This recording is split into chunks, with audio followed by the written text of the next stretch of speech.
అడవి తల్లి నాకు గుణమనిచ్చింది, ఆపదొస్తే నేను గుణమనవుతాను.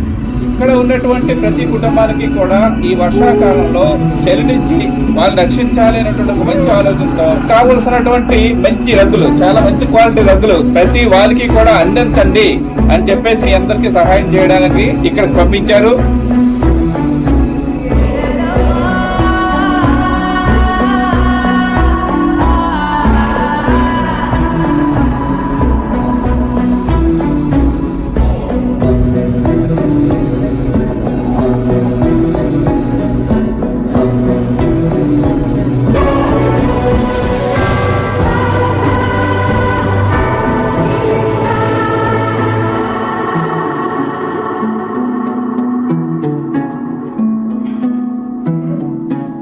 పౌలు కలితో మీతో మేము జీవిత కాలంగా రుణపడి ఉంటాం సార్. మేము సంతోషం.